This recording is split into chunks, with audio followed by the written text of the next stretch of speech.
प्यारे बच्चों, नमस्ते। कैसे हैं? उम्मीद करता हूँ आप सब स्वस्थ होंगे, घर पर होंगे। आज आपको कक्षा 10 में गोस्वामी तुलसीदास द्वारा रचित कवितावली के शुरुआती 2 कवित बताऊंगा, उनकी व्याख्या बताऊंगा। लेकिन उस व्याख्या को जानने से पहले आप ये जान लीजिए कि कवितावली गोस्वामी जी की लगभग अंतिम रचनाओं में से एक है। तमाम विद्वानों की मान्यता है कि 1680 ईस्वी के आसपास कवितावली लिखी गई है। इसमें अवधी भाषा के भी शब्द हैं, ब्रज भाषा के भी शब्द हैं और संस्कृत की तमाम तत्सम शब्दावली भी गोस्वामी जी ने अपने हिसाब से इसमें प्रयुक्त की है। और हाँ, अगर कंपटीशन में टिक लगाने को आए कि कवितावली की भाषा क्या है, तब आप निस्संदेह रूप से ब्रज भाषा को टिक करेंगे, क्योंकि अधिकांश शब्दावली ब्रज भाषा की प्रयोग में लाई गई है। और जहाँ तक रही बात शीर्षक की कि कवितावली नाम क्यों पड़ा, तो मुझे लगता है कि मूलतः कवित्व में रचित होने के कारण गोस्वामी जी ने इसका शीर्षक कवितावली रखा है, यद्यपि इसमें और भी कई छंदों का प्रयोग किया गया है। वस्तुतः कवितावली श्री रामचरितमानस का ही संक्षिप्त रूपांतर है। जैसे श्री रामचरितमानस में भगवान श्री राम की कथा विस्तार से दी गई है, ठीक उसी प्रकार कवितावली में भी श्री राम की कथा संक्षेप में दी गई है। श्री रामचरितमानस की ही तर्ज पर कवितावली को भी 7 कांडों में विभक्त किया गया है, बांटा गया है। नंबर 1 बाल कांड, अयोध्या कांड, अरण्य कांड, किष्किंधा कांड, सुंदर कांड, लंका कांड और उत्तर कांड। अब आते हैं, शीर्षक आपका है वन पथ पर।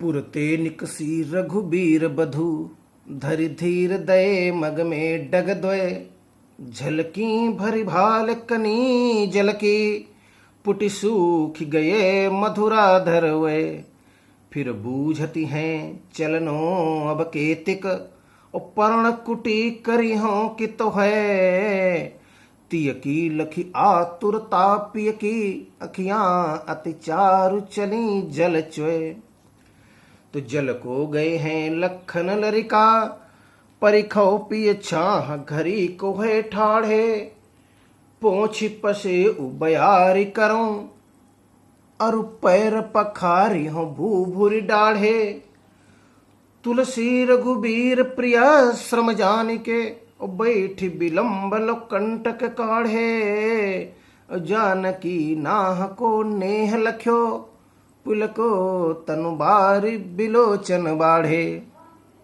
संदर्भ आपका हो जाएगा प्रस्तुत पंक्तियां हमारी पाठ्य पुस्तक हिंदी के वन पथ पर नामक शीर्षक से ली गई हैं, जो कि कवितावली में संकलित हैं। इन सुंदर पंक्तियों के रचयिता गोस्वामी तुलसीदास जी हैं। प्रसंग में आप लिखेंगे कि निर्दिष्ट पद में गोस्वामी जी ने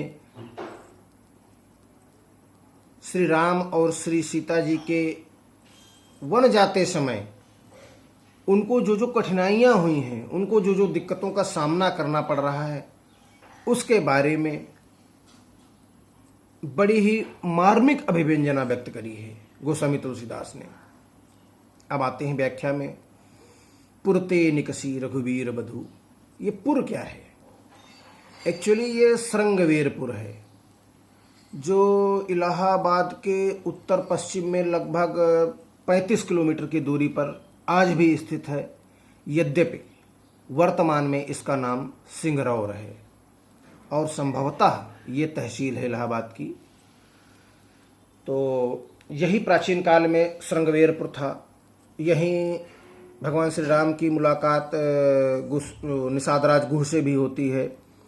और ऐसी मान्यता है कि जब भगवान श्री राम सीता जी के साथ अपने अनुज के साथ वन जाते हैं, तो अयोध्या के महामंत्री सुमंत जी इनको गंगा जी के तट पर छोड़ करके वापस अयोध्या चले जाते हैं। यहाँ तक ये रथ का सफ़र तय करते हैं और इसके बाद केवट से गंगा जी पार करके अपना आगे का सफ़र पैदल तय करते हैं। तो यहीं पर श्रृंगवेरपुर उपस्थित है। तो इस गांव को आगे निकलने के बाद गोस्वामी जी बताते हैं कि पुरते निकसी रघुवीर बधू। श्रृंगवेरपुर से जैसे ही सीता जी निकलती हैं, रघुवीर की बधू अर्थात सीता जी निकलती हैं, तो धीर दये मग में डग द्वय, बड़े ही धैर्य के साथ रास्ते में अपने कदमों को रखती हैं। एक्चुअली बड़े ही धैर्य के साथ अपने कदमों को रखती हैं, तो ध्वनित तो होता है कि गोस्वामी जी प्रकारांतर से ये संदेश दे रहे हैं कि जीवन में आप जब कभी किसी बड़ी रास्ता के लिए निकलिए तो धैर्य को बनाए रखिए। जब कभी किसी बड़े काम के लिए निकलिए तो धैर्य को बनाए रखिए। यह वो संजीवनी बूटी है जिसके द्वारा आप बड़ी से बड़ी समस्या का हल कर सकते हैं। सीता जी वन को जा रही हैं, जंगल को जा रही हैं, 14 वर्षों के लिए जा रही हैं। उनके पास सूटकेस नहीं है, उनके पास ब्रीफकेस भी नहीं है, उनके पास क्या है? धैर्य है। तो धीर दये डग में मगद्वय, बड़े ही धैर्य के साथ उस रास्ते में अपने कदम बढ़ाती हैं। लेकिन मुश्किल से भी 2-4 कदम ही चल पाई होंगी, मुश्किल से, मगद्वय डगद्वय। तो होता क्या है? झलकी भरिभाल कनी जल की, पूरे मस्तक पर पानी के छोटे छोटे बिंदु भर आए, अर्थात पसीना निकल आया। झलकी भरिभाल कनी जल की, पुट सूख गए मधुराधर वय, और उनके मधुर अधर भी सूख गए। मधुर प्लस अधर, दीर्घ संधि बराबर मधुराधर, तो उनके कोमल ओंठ भी सूख गए। 2-4 कदम चली, पूरे मस्तक पर पसीना निकल आया, उनके कोमल ओंठ सूख गए। यानी कि 2 क्रियाएं एक साथ घटित हो रही हैं। मस्तक पर पसीने का आना और ओंठों का सूखना, यह स्पष्ट कर रहा है कि सीता जी के शरीर में पानी की कमी या तो हो चुकी है या होने जा रही है। पुटि सूख गए मधुराधर वय, फिर बूझती है चलनो अब केतिक। अब वो अपने स्वामी श्री राम जी से बूझ रही हैं कि भी कितना चलना है। एक्चुअली हम लोग समझाना और बुझाना शब्द अपनी दिनचर्या में आमतौर पर इस्तेमाल करते हैं, बोलने में यूज करते हैं, लिखने में भी यूज करते हैं, और अक्सर लोग समझाना बुझाना एक दूसरे का पूरक या पर्यायवाची समझते हैं, लेकिन है नहीं, वस्तुतः वो है नहीं। समझाने का अर्थ होता है किसी बात को हम विस्तार से कहें, विस्तार से समझाएं, विस्तृत रूप में उसको सामने रखें। और बुझाने का अर्थ होता है किसी बात को संकेत रूप से कहना, किसी बात को सूत्रात्मक रूप से कहना, किसी बात को कम से कम शब्दों में कहना। तो यहाँ पर सीता जी वही बूझने वाली स्टाइल में कह रही हैं, फिर बूझती हैं चलनों अब केतिक। सीता जी पूछ रही हैं, हे स्वामी, हे श्री राम जी, हे प्रभु, अभी कितना चलना है? पर्णकुटी करिहों कित होए, किस स्थान पर अपनी पर्णकुटी बनेगी? पर्णकुटी माने पत्तों की कुटी, घास फूस की कुटी, जिसे आधुनिक शब्दावली में, गांव की भाषा में, लोक भाषा में छप्पर भी लोग कहते हैं। तो सीता जी कहती हैं, हे स्वामी, अभी कितना और चलना पड़ेगा? और वो कौन सा स्थान होगा, वो कौन सी जगह होगी जहां अपनी पर्णकुटी बनेगी, अपनी झोपड़ी बनेगी? तियकी लखी आतुरता पियकी, अखियां अति चारु चली जल चोय। तिय माने होता है स्त्री, पत्नी। तियकी लखी आतुरता। गोस्वामी जी कहते हैं, जब भगवान श्री राम ने सीता जी की यह मनोदशा देखी, क्या मस्तक पर पसीना है, होंठ सूख रहे हैं और 2-4 कदम ही चली हैं और पूछ रही हैं कि स्वामी कहाँ पर पर्णकुटी बनेगी? तो तिय की लखी आतुरता, ये अधीरता, ये उत्सुकता, ये उत्साह, अधीरता तो नहीं कह सकते हैं, बिल्कुल रॉन्ग, ये उत्साह देख करके अखियां अति चारु चली जल चोय। भगवान श्री राम के सुंदर नेत्रों से, राजीव नयनों से, कमल नयनों से पानी बरसने लगा, अर्थात प्रेमाश्रु की वर्षा होने लगी। अब सीता जी आगे फिर कहती हैं, जल को गए हैं लखन लरिका, परिखो पिए छाह घरी को है ठाढ़े। देखिए, इस पंक्ति में लक्ष्मण जी के लिए, लखनलाल जी के लिए लरिका शब्द इस्तेमाल हुआ है। ये लरिका शब्द देखने में बड़ा सामान्य सा प्रतीत होता है, लेकिन जब आप इसका अर्थ विस्तार करेंगे, इसकी परतें खोलेंगे, तब आप पाएंगे कि लड़िका शब्द की अर्थ वेधकता क्या है।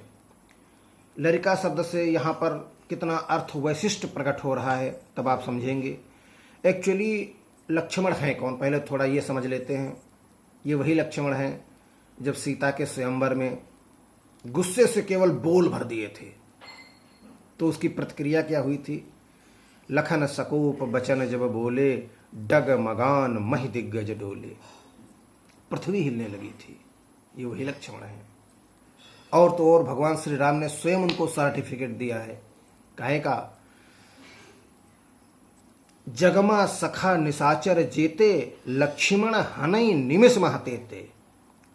सुग्रीव को बता रहे हैं, हे मित्र, इस सृष्टि में, इस विश्व में जितने भी निश्चर हैं, जितने भी राक्षस हैं, लक्ष्मण के अंदर वो पौरुष है, वो शक्ति है, वो क्षमता है, वो सामर्थ्य है कि क्षणमात्र में लक्ष्मण सबको मार सकते हैं। और तो और दशानन पुत्र मेघनाद ने, जो देवताओं के राजा इंद्र को भी जीत चुका था, उसने भी सर्टिफिकेट दिया था। कौन सा सर्टिफिकेट? शेषावतार हैं लखन लाल जिनके द्वारा संहार हुआ। कहता है लक्ष्मण कोई साधारण मनुष्य नहीं है, वो शेषावतार हैं। वो शेषनाग जिनके ऊपर पृथ्वी टिकी हुई है, उनके अवतार हैं। अब आते हैं उनके ऐसे लक्ष्मण के लिए सीता जी लड़िका शब्द इस्तेमाल करती हैं। एक्चुअली लड़िका शब्द यहाँ पर गोस्वामी जी ने बड़ा जानबूझ करके प्रयोग में लाया है, और इसके पीछे बिल्कुल स्पष्ट कारण है कि हमारी भारतीय संस्कृति में किसी भी भाभी के लिए उसका देवर लड़िका ही होता है, अर्थात पुत्र होता है। यहाँ पर सीता जी जो लक्ष्मण का ध्यान रख रही हैं, जो ख्याल रख रही हैं, वो ठीक उसी प्रकार है जैसे कोई माता अपने पुत्र का ख्याल रखती है, देखभाल करती है। पुत्र कितना ही बलवान क्यों न हो जाए, कितना ही ऐश्वर्यवान क्यों न हो जाए, कितना ही कीर्तिवान क्यों न हो जाए, वो माता के लिए अबोध बालक होता है।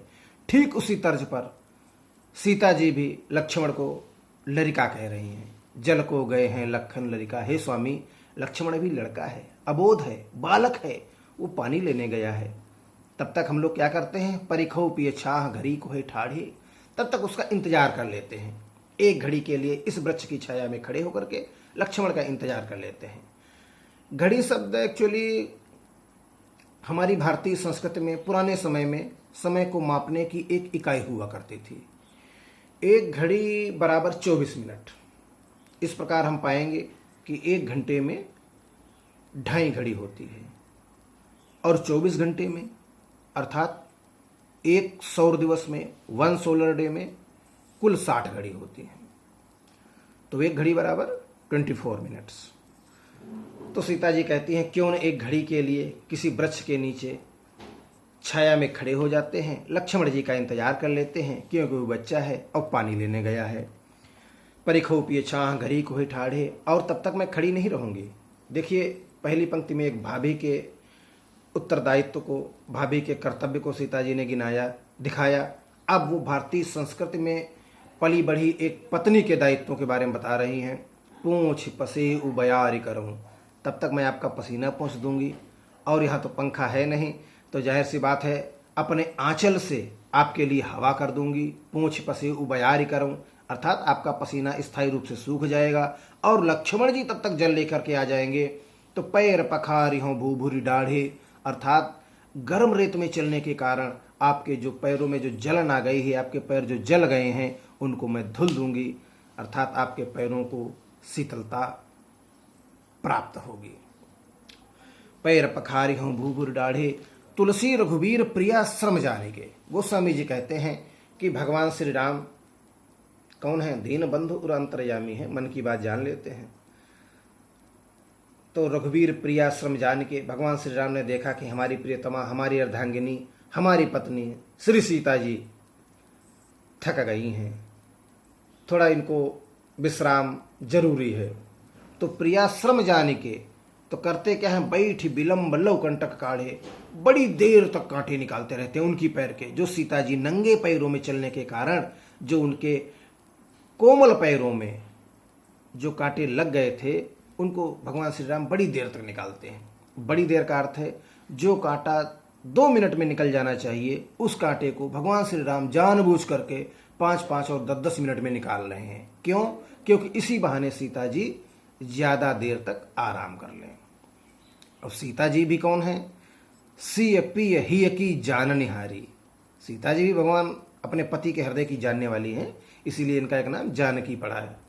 वैसे तो जनक की पुत्री होने के नाते भी जानकी कहा जाता है, लेकिन इसका आप एक अर्थ और निकालेंगे, जानकी अर्थात भगवान श्री राम के जान यानी कि हृदय की जो जान जाए वो जानकी है। तो सीता जी समझ गई भगवान श्री राम जानबूझ करके कांटा देर तक निकाल रहे हैं, इसलिए कि सीता जी और ज़्यादा देर आराम कर लें। तो गोस्वामी जी कहते हैं, जानकी नाह को नेह लख्यो। सीता जी अपने स्वामी, अपने आराध्य श्री राम का प्रेम समझ जाती हैं। तो पुलको तनु बार विलोचन बाढ़े। सीता जी के हृदय में स्पंदन होने लगता है, उनकी रोमावलियाँ खड़ी हो जाती हैं। बार विलोचन बाढ़े, उनकी आँखों से पानी की अश्रुधारा बहने लगती है, अर्थात प्रेम की अश्रुधारा बहने लगती है। ये हुई आज की व्याख्या। इसमें कुछ शब्द आए हैं जैसे द्वय, च्वय, होय, शुद्ध ब्रजभाषा के शब्द हैं। निकसी अवधी भाषा का शब्द है। और लरिका, बयार, ये भी अवधी भाषा के शब्द है। आप चाहें तो इनको अलग अलग छांट करके लिख सकते हैं। और हाँ, अगर वीडियो पसंद आया हो तो लाइक भी करना और अपने दोस्तों के साथ खूब शेयर भी करना। और नई सूचना पाने के लिए हमारे वीडियो को आप सब्सक्राइब भी कर सकते हैं। और इसके अलावा यदि आपके पास कोई सुझाव हो वीडियो को और बेहतर बनाने के, पाठ्यक्रम में कुछ और चीज़ें शामिल करने के लिए, तो आप निश्चित रूप से कमेंट बॉक्स में जाकर हमको बता सकते हैं। Okay, thank you.